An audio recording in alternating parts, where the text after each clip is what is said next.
नमस्कार, मी वैष्णवी हजारे, आवाज जनतेचा या न्यूज मध्ये आपले स्वागत।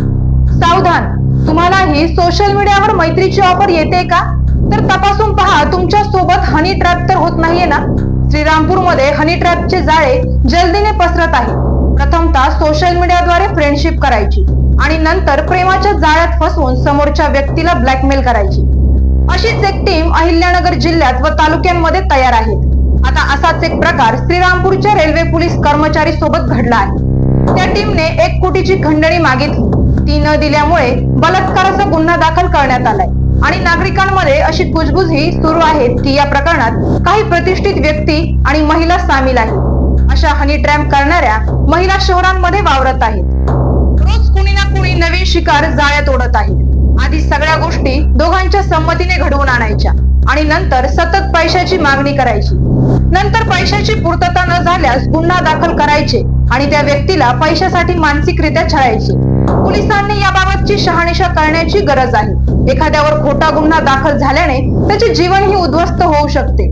त्यामुळे या बाबतीत प्रशासनाने काटेकोरपणे यात लक्ष घालण्याची गरज आहे।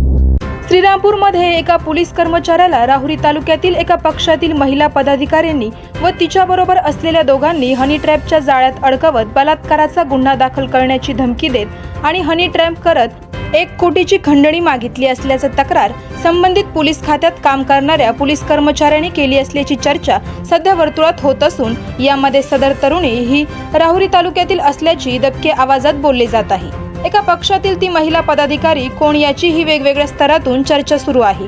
याबाबत चर्चेतून समजलेली माहिती अशी की सदर तरुणीचे संबंधित पोलीस कर्मचाऱ्याशी आठवडाभरापूर्वी श्रीरामपूर येथे ओळख झाली होती।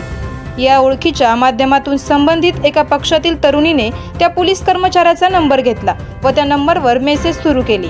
संबंधित तरुणीने त्या पोलीस कर्मचाऱ्याला शहरातील एका धार्मिक ठिकाणी म्हणजे श्रीरामपूर येथील राम मंदिराजवळ बोलावून घेतले, तसेच मंदिरापासून काही अंतरावर असलेल्या एका रूमवर नेले व त्या ठिकाणी त्या पोलीस कर्मचाऱ्यांना संबंधित तरुणी व तिच्याबरोबर असलेल्या दोघांनी तुमचं मॅटर आमच्याकडे आलेले आहे।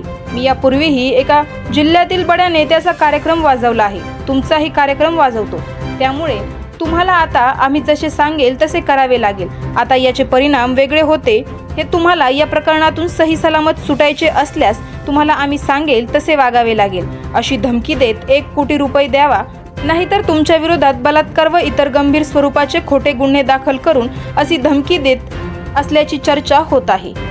सदर प्रकार हा हनी ट्रॅपचा असल्याचेही बोलले जात आहे।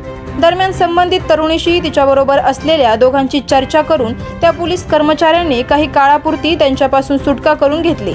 मात्र तरीही संबंधित तरुणीने माझी माणसे तुमच्याकडे येतील, त्यांना तुम्ही मागणी केलेली रक्कम द्या, अन्यथा तुमच्या विरोधात पोलीस ठाण्यात गुन्हा दाखल करण्यात आल्याचे तिने धमकी दिली।